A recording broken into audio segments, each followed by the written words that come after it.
오늘은 고넬료가 베드로 사도를 초청하고 영접하는 장면을 통해서 같이 은혜를 받고자 합니다.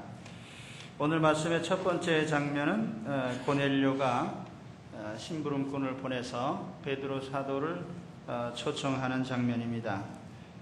베드로가 환상을 보고 환상의 내용이 뭔가 하고 생각하고 있을 때 고넬료가 보낸 사자들이 베드로의 집에 유숙하는 장소에 도착을 했습니다. 그래서 베드로를 찾을 때에 또 베드로가 의문을 품고 있을 때 천사가 성령께서 오늘 말씀에 보면은 그에게 말씀을 하셨습니다. 너를 찾는 사람들이 있는데 내가 보낸 사람들이니까 따라가라. 그래서 이제 고넬료의 심부름꾼들을 따라 나섭니다. 그래서 여기에 이제 같은 믿는 성도들 몇 명이 같이 베드로를 수행하는데 11장에 가서 보면 그때 6명이 동행을 했다 이렇게 말씀을 합니다. 당시에는 사도들을 수행하고 또 보호하기 위해서 성도들이 이렇게 같이 길에 동행을 한 것을 볼 수가 있습니다. 고넬료의 사자들은 고넬료에게 주인이 본 환상과 또 천사에게 받은 계시를 전달을 했습니다. 그래서 고넬료가 천사의 지시를 받아 당신을 그 집으로 초청을 합니다. 그리고 당신의 말씀을 듣기를 원합니다. 이렇게 했을 때에 베드로가 기꺼이 거기에 응했던 것입니다. 오늘 우리가 중점적으로 보려고 한 것은 이 고넬료가 베드로를 영접하는 그 모습입니다.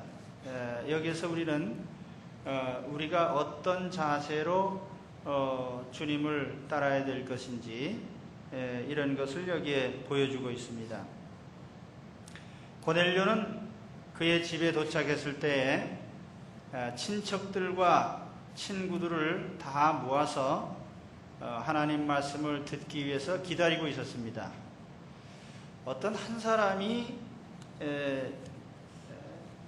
신앙을 가지게 되는 것 대단히 중요한 일입니다. 그러나 결국 우리의 신앙이라는 것은 우리의 삶 전체를 의미하는 것이기 때문에 한 개인의 몫이 아닙니다. 그래서 성경에도 보면은 아브라함을 부르실 때 아브라함과 그 가족 자손이 다 거기에 포함이 되는 거예요. 그래서 오늘 이 고넬료도 그 자신이 하나님을 믿는 것이 개인의 문제인 것 같지만은 자기 삶의 전체가 바뀌어야 되는 것입니다. 여러분, 우리가 신앙을 갖는 것은 삶의 구도가 바뀌는 거예요. 그렇기 때문에 근본적으로 이것은 가족적이어야 되고 가까운 사람들의, 나와 관련 있는 사람들의 동시적인 그런 변화가 있어야 되는 겁니다. 그래서 고넬료는 바로 그런 점이 훌륭해요. 그의 신앙의 본질을 이해하고 그는 자신이 하나님을 믿게 됨으로써 자기 가족들과 자식들과 친척들과 친구들까지도 다 앞으로 새로운 틀로 변해야 되는 것을 알고 가족들을 함께 모아온 겁니다. 오늘 우리가 하나님을 믿을 때에 나의 개인적인 변화뿐 아니라 내 삶의 모든 틀이 나와 연관된 사람들까지도 다 함께 바뀌어야 되는 것을 우리는 알아야 됩니다. 그래서 이런 신앙적인 온 가족과 또 친척들, 친구들까지도 함께 변화시켜가는 이런 중심에 있으시기를 바랍니다. 오늘 고넬료에게 세 가지 우리가 본받아야 될 점이 있는데, 첫째로는 그가 베드로 사도를 대면했을 때에 베드로의 발 앞에 엎드려 절을 했습니다. 겸손한 모습이죠. 신앙의 출발은 겸손에서 시작을 합니다. 마침 베드로가 들어올 때 고넬료가 맞아 발 앞에 엎드려 절하니 베드로가 일으켜 이르되 일어서라, 나도 사람이다. 예수님은 신성을 지니신 하나님이시니까 절을 받으셨지만은 유대 관습상 사람에게 절을 하진 않습니다. 그거는 신앙의 대상으로 이해를 했기 때문에 그래서 유대인인 이 베드로도 자신이 절을 받을 수 없는 것을 얘기를 했죠. 나도 사람이다. 이 절을 받을 수 있는 분은 하나님밖에 없다. 그러면 이 경배의 표시이기 때문에 그렇습니다. 물론 이때 고넬료가 베드로를 신으로 알고 절을 하지는 않았을 것으로 생각이 됩니다. 왜냐하면 33절에 보면은 고넬료는 분명하게 인식을 하고 있어요. 주님이 당신을 통해서 내게 주시는 말씀을 내가 듣고자 합니다 그랬거든요. 그걸 보면은 고넬료가 주님과 베드로를 구별 못해가지고 엎드려 절한 것은 아니다. 단지 그가 베드로에게 가장 정중한 겸손하게 그를 맞는 그런 모습을 보여주고 있습니다. 사실은 고넬료는 로마군에 있어서 굉장히 중요한 위치에 있는 장교입니다. 또 팔레스틴 지역을 점령하고 있는 점령군의 지휘관이에요. 그런데 이런 사람이 그 갈릴리의 시골 촌사람인 베드로에게 그 앞에 엎드려 절을 했다는 것은 그가 얼마나 그 마음에 참 겸손한 마음으로 듣고자 했는지를 보여주고 있는 거죠. 오늘 우리가 하나님 앞에 나올 때 우리는 세상에 있는 모든 타이틀을 다 접어야 됩니다. 대통령이라 해도 하나님 앞에는 한 어린 양에 불과하기 때문에 우린 세상에 있는 모든 지위, 내가 가지고 있는 어떤 세상적인 권세나 지위나 이런 것은 다 우리가 겸손히 내려놓고 하나님 앞에 무릎을 꿇어야 됩니다. 이것이 오늘 우리에게 먼저 필요한 거예요. 오늘 우리가 하나님 앞에 나왔을 때에 마음의 무릎을 꿇고 겸손하게 하나님 앞에 엎드리시기를 바랍니다. 두 번째는 오늘 33절의 핵심적인 말씀인데 33절에 보면은 내가 곧 당신에게 사람을 보내었는데 오셨으니 잘 하였나이다. 이제 우리는 주께서 당신에게 명하신 모든 것을 듣고자 하여 다 하나님 앞에 있나이다. 우리는 주께서 당신에게 명하신 모든 것을 듣고자 합니다. 들으려고 하는 것, 듣고자 하는 자세, 모든 명령, 여기 이제 영문 성경에 보면 to listen to everything, 모든 것을 듣고자 합니다. 주님이 명령한 바는 무엇이든지 듣겠습니다 하는 이 듣고자 하는 마음이 우리에게 있어야 돼요. 계시록에도 그렇고 또 천국비유에도 나옵니다마는 들을 귀 있는 자는 들어라. 성경 그런 말씀을 많이 해요. 너희 귀가 열려 있느냐? 그러면 들을 것이다. 다른 말로 하면 너희 마음이 열려 있느냐? 그러면 들을 것이다. 우리는 열린 마음과 열린 귀를 준비하고 있어야 됩니다. 그래야 우리가 하나님의 명령을 듣고 순종하고 행할 수 있어요.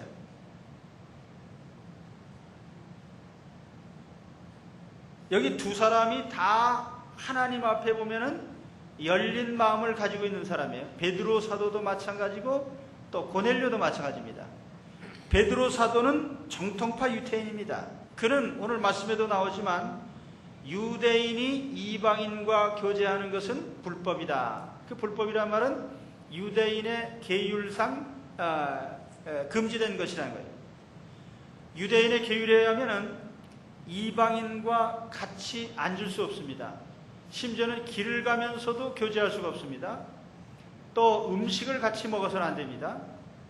더 철저한 사람들은 이방에서 수입해온 식료품을 먹지 않습니다. 예를 들면 밀크라든지 혹은 여러 가지 그 음식들이 있잖아요. 이런 식품들도 먹질 않아요. 그러니까 이방인하고는 사실상 그들이 생각하는 이방이라는 존재는 우리와 다른 존재, 말하자면 우리와 상종할 수 없는 그런 존재로 인식을 하는 거예요. 이게 유대인의 장벽이 굉장히 큽니다. 그래서 이것이 오늘날에도 마찬가지죠. 유대인들이 미국에서도 가서도 잘 살고 독일에서도 살고 러시아에도 살지만은 이 사람들의 생활 방식은 어디에 있으나 동일합니다. 어느 곳에 들어가서 정착은 해도 그곳에 동화되어 버리는 일은 결코 없습니다. 이게 이제 유대인의 생활 방식인데, 그러한 베드로임에도 불구하고 하나님이 내게 명령하셨으니까 내가 듣겠다는 겁니다. 그래서 내가 피장이 시몬의 집에 머물렀던 것도 그렇고, 또 고넬료 집에 지금 이방인의 집에 방문한 것도 그렇고, 유대인으로서는 파격적인 것인데, 그러나 그는 하나님이 명령하셨기 때문에 듣겠다는 거예요. 오늘 우리 교회 안에도 그렇습니다. 그리스도인들은 크게 보면은 두 부류의 인간관계를 맺고 있어요. 하나는 성도들과의 관계인데 이걸 성도의 교제라고 합니다. 또 하나는 불신자들과의 관계인데 이 불신자와의 관계를 우리가 전도적인 관계라고 합니다. 우리가 불신자들을 다른 생활 영역에서, 말하자면 이제 너희는 믿지 않은 자들과 멍해를 같이 하지 말라는 말씀이 있거든요. 그 말씀은 뭐냐면 우리가 불신자들에게 동화될 수는 없다는 얘기예요. 그러나 불신자들과의 인간관계를 잘 유지하는 아주 중요한 목적은 그들을 하나님 품으로 인도하기 위한 것입니다. 그래서 이 전도적 관계라 이렇게 우리가 얘기를 합니다. 베드로가 바로 그런 자세로 유대인의 그 담을 허물고 열린 마음을 가진 겁니다. 우리 그리스도인들도 안 믿는 사람들에게 대해서 저 마귀의 자식이다 이렇게 얘기를 하면 안 되고, 우리의 마음속에 하나님이 말씀하시면 내가 저 사람들에게도 얼마든지 접근하고 하겠습니다, 듣겠습니다 하고 하는 마음을 가지고 있어야 돼요. 불신자들이야 말할 것도 없죠. 불신자들은 그리스도인에 대해서 심한 편견을 가지고 있는 것도 사실입니다. 제가 요즘에 인터넷에 올라오는 교회를 욕하는 사람들의 그런 의견을 보면은 교회에 대해서 전혀 정말 몰라요. 기독교가 근대사에 끼친 어떤 그런 영향이라든지 기여라든지 하는 데 대해서 일체 지식이 없습니다. 그러면서 하여튼 교회를 욕하는 사람들이 많은데, 그 사람들이 그런 자세를 가지고 있다 해도 오늘 우리 그리스도인의 입장에서는 역으로 그 사람들에게 같은 자세로 대해서는 안 되겠죠.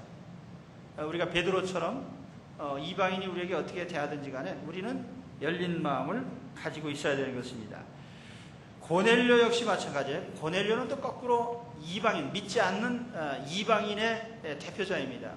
그런 로마 사람이기 때문에 로마 사람들이 주피터니 이런 올림푸스의 신들을 섬기는 그런 다신론자 아니에요. 그래서 로마의 신들을 섬기던 로마 사람이고 로마 군의 명령을 받는 로마군의 장교입니다. 그런데 그가 그 로마인의 모든 전통이나 관습을 넘어서서 그가 유대인의 하나님을 찾게 되고, 또 당시 로마 사람들은 생활이 아주 부도덕했습니다. 그런데 그가 로마인의 이 생활 방식을 버리고 유대인들의 그 경건한 도덕적인 교훈을 받아들여서 유대교에 관심을 가졌다. 또 그런 그가 또 마음을 열어서 그리스도의 복음을 들으려고 하는 그런 마음을 또 가지게 된 겁니다. 이것이 듣는 귀를 가진 사람의 마음이에요. 오늘 우리 그리스도인들은 항상 이런 듣고자 하는 마음의 귀를 가지고 있고 열린 마음을 가지고 있어야 됩니다. 내 소리만 내지 말고 다른 사람이 하는 소리에 우리가 경청을 할 수가 있어야 돼요.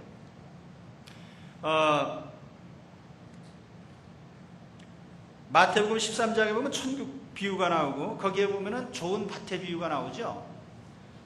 거기 보면은 몇 종류의 밭이 나오는데, 좋은 밭의 특징은 뭐냐면은 무슨 씨앗이 뿌려지든지 나옵니다. 거기서 무슨 씨앗이 뿌려지든지 그 씨앗이라는 것은 하나님 말씀이에요. 그래서 하나님 말씀이 그 사람의 마음에 어떤 형태로 뿌려지든지 항상 받아들입니다.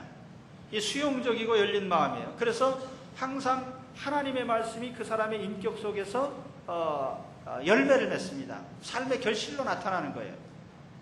그런데 나쁜 밭의 특징은 뭐냐면은 길가밭, 이 굳은 마음이에요. 편협되고 절대로 마음을 열지 않아요. 그 말씀을 받아들이질 않습니다. 그러니까 하나님 말씀의 축복이 그 인생에 나타날 이유가 없죠.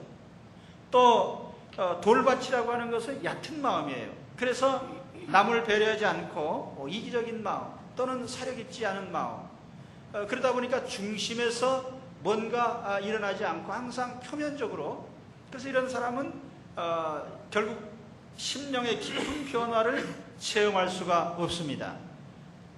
또 가시덤불이라고 하는 것은 염려와 근심에 찌들은 마음이에요. 그래서 이런 사람은 뭐 돈 걱정, 건강 걱정, 다른 사람 눈치 보고 이래저래 마음의 근심 때문에 하나님의 말씀이 그 마음에 제대로 받아들여지질 않습니다. 그러니까 결과적으로 보면은 길가밭이나 돌밭이나 가시덤불밭이나 다 공통점은 하나님의 말씀이 그 마음에서 결실하지 못한다는 겁니다. 그러니까 좋은 밭은 뭐예요?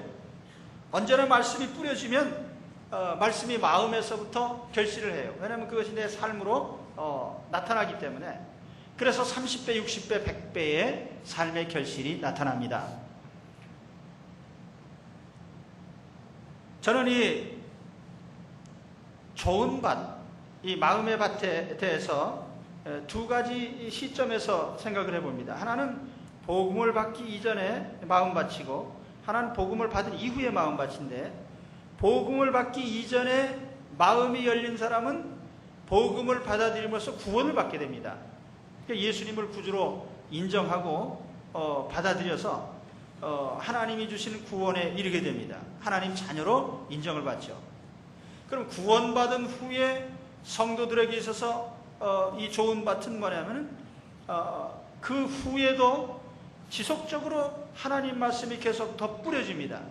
그래서 하나님의 말씀들이 이제 생활로서, 삶으로서 축복으로 나타나요. 복음을 받기 이전에 열린 마음은 구원으로 나타나지만 복음을 받은 후에 열린 마음은 우리에게 축복으로 나타난다, 그런 뜻입니다. 저는 내년도에 목회 계획을 하면서 이 무슨 표를 우리가 세워서 이 내년도의 삶을 경영을 할까 하는 이런 생각을 하면서 기도를 하고 있는데, 아무래도 요즘 삶의 시기가 어려우니까 그래도 우리에게 가장 중요한 것을 저는 이 긍정적인 마음이라고 봅니다. 우리 주님이 변화산 아래에 있는 사람들에게 하신 말씀처럼 할 수 있거든이 무슨 말이냐? 믿는 자에게는 능치 못함이 없느니라. 세상의 평가는 다 부정적이죠. 내년에 집값도 반토막 나고 주식도 반토막 나고 뭐 웬만하면 다 쪽박 차고 다 거지되고 뭐 이런 식으로 그냥 몰아갑니다. 그러나 우리 하나님을 믿는 사람들은 그렇게 생각할 필요가 없어요. 하나님께서 역사적으로 우리 인류가 나오는 동안에 무수히 많은 시대를 통과하게 하셨는데, 지금 같은 이런 시기보다 더 혹독하고 무서운 시기도 많았어요. 저는 전쟁 때 태어난 사람이기 때문에 전쟁에 피해를 입은 사람이에요. 전쟁 때 저는 평생 아버지 얼굴을 못 보고 자랐습니다. 가족들이 헤어지고 또 죽임을 당하고 고아원에 가고, 우리 얼마나 비참한 시기들도 다 이기면서 살아왔는데 세상 사람 다 죽는 소리를 하고 있어요.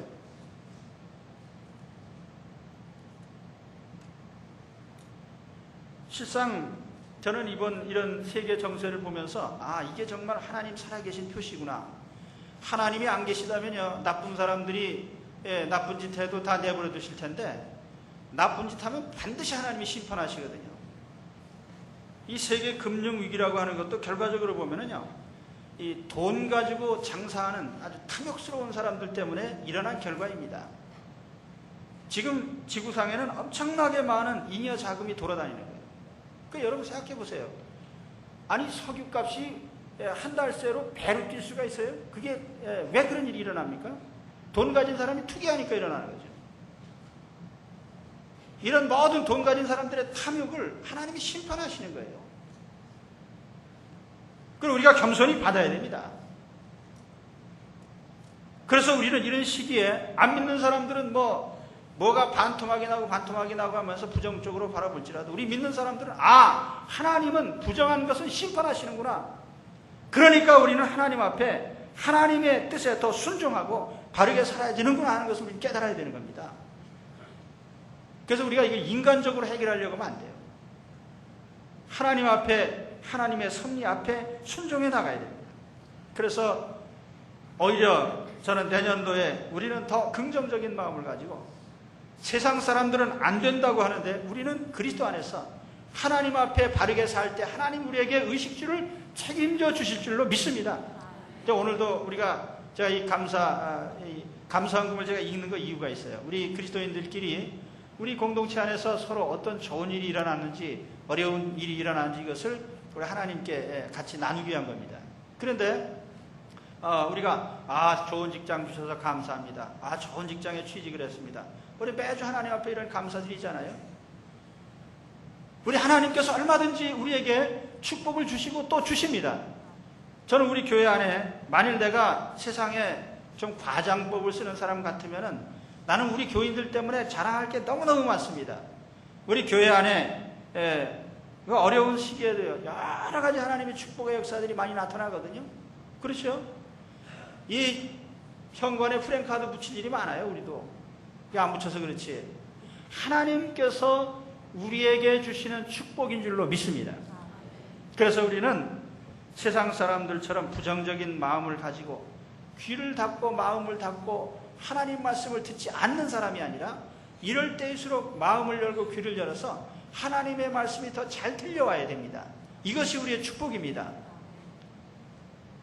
오늘 주 안에서 바로 이 열린 마음을 가지고 항상 우리가 말씀 듣겠습니다. 명령만 하십시오. 이렇게 말씀한 고넬료처럼 하나님 말씀을 들을 준비를 항상 하시기를 축원합니다. 그리고 교회 나올 때도 마찬가지죠. 오늘 이 하나님 전에 왔을 때 하나님이 명령하시면 내가 이번 주에도 순종하겠습니다 라는 마음으로 늘 하나님의 말씀을 들으시기를 축원합니다. 마지막으로 말씀드릴 것은 이 고넬료의 군대식 복종인데 제가 이걸 보면서 많은 은혜를 받았어요. 믿을 때는 군대식으로 믿어야 되겠다.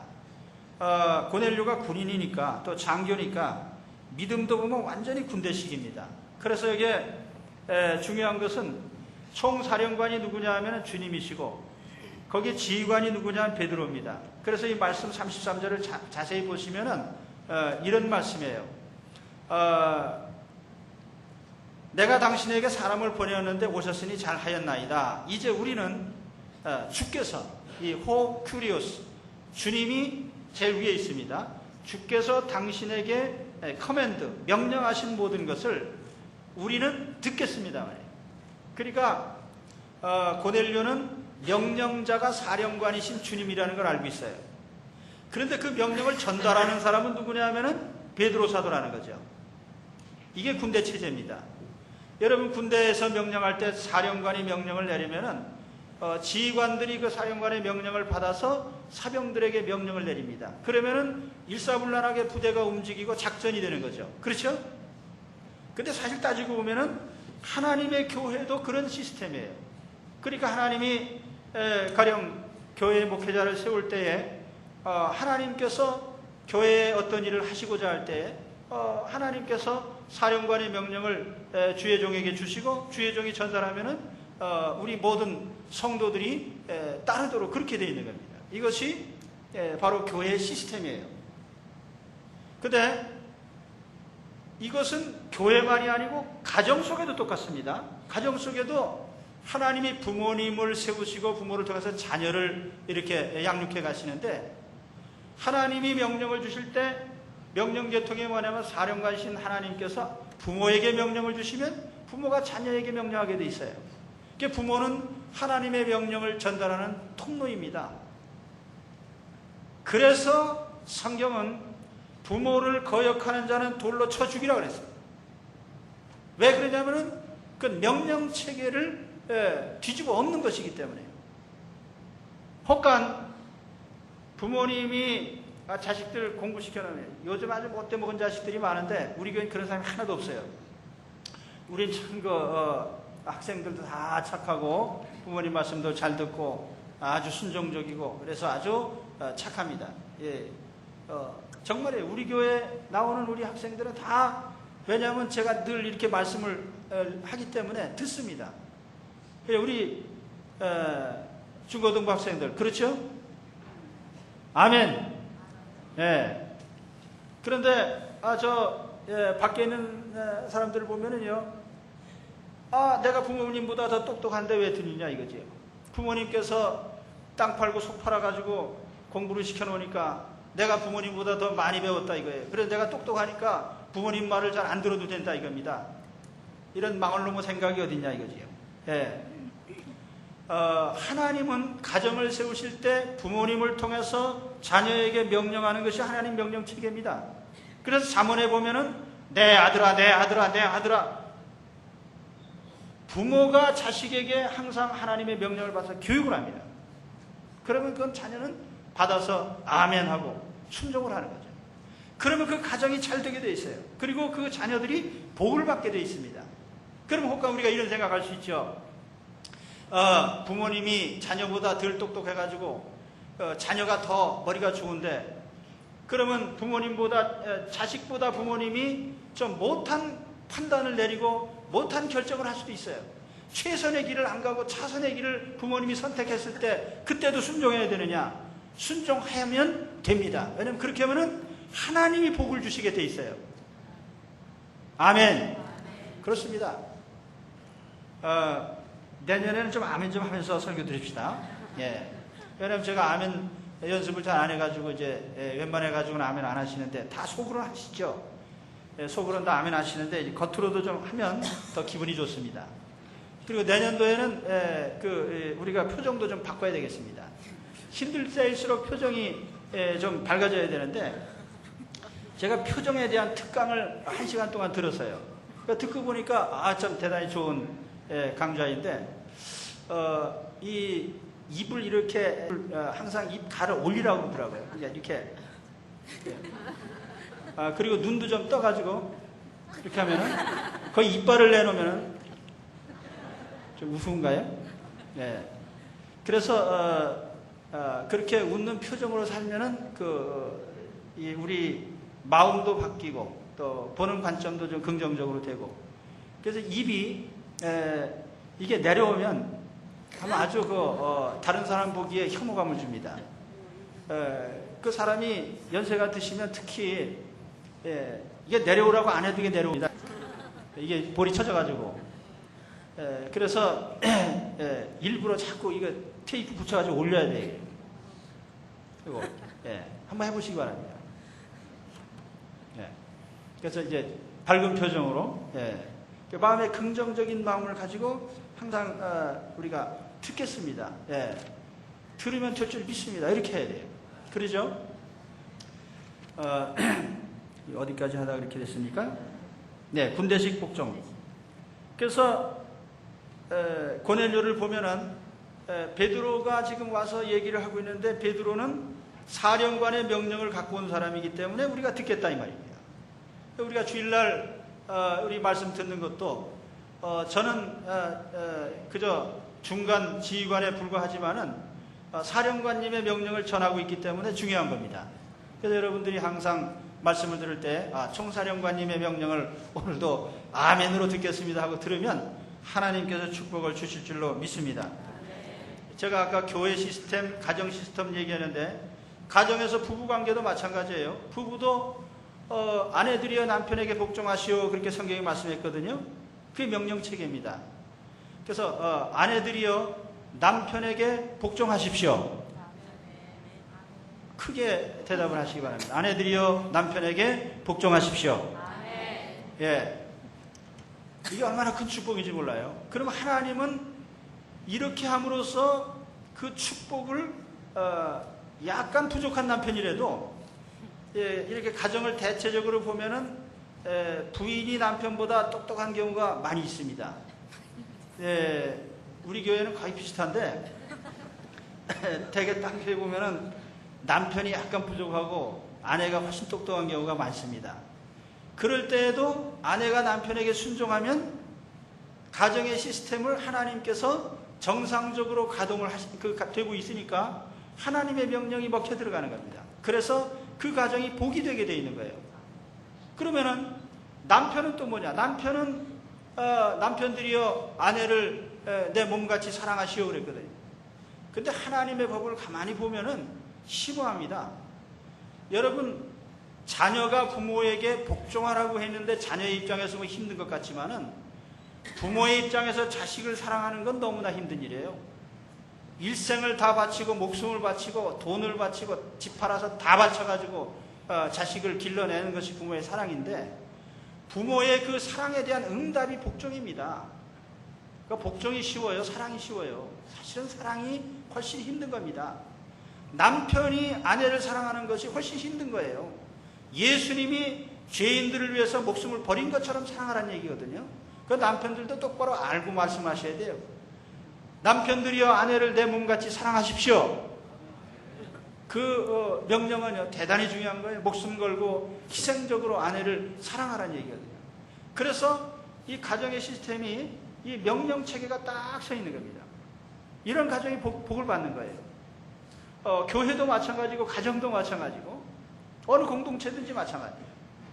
요즘에는 세상이 거꾸로 가는 세상이기 때문에 선생님이 아이들 마음에 맞춰서 교육을 하라. 근데 일견 맞는 것 같은데 안 맞는 말이에요. 그 유대인 교육에서는 그런 교육이 없습니다. 자녀들이 뭘 알아요? 개뿔도 모르는데 거기다 갖다가 애들이 원하는 대로 갖다 해주라는 것은 이 교육을 잘못 이해한 겁니다. 하나님은 항상 모세를 통해서 백성을 인도하시고 또 부모를 통해서 자식을 인도하게 하시고, 그래서 학생들은 선생님의 말씀을 들어야 되도록 복종의 체제 시스템 속에서 교육이 이루어지도록 되어 있는 겁니다. 그러니까 학교에서요, 학생이 선생님에게 복종 안 하면 교육은 안 됩니다. 원천적으로 안 되는 거예요. 그래서 하나님의 이런 축복의 시스템을 이해한다면 우리가 왜 하나님 앞에 명령을 순종해야 되는지를 알아야 됩니다. 안 믿는 사람이 어떤 이론으로 다가온다 해도 우리는 성경적인 하나님의 이 축복의 원리대로 살아야 되는 거예요. 그렇기 때문에 오늘 우리는 이 고넬료가 군대식으로 사령관님이 말씀하시면 내가 전달해 듣겠습니다 라고 한 것처럼 항상 이런 자세로 말씀을 들으시면 축복이 될 줄로 믿습니다. 그리고 혹시 목사님이 가끔 설교를 하시는데 아주 변변치 않은 설교를 할지라도 사령관의 명령을 내가 전하는 것 뿐이니까 그래도 아멘 하시면 다 복이 될 줄로 믿습니다. 아마 다음 주부터는 더 복이 될 겁니다. 우리 한번 기도하겠습니다.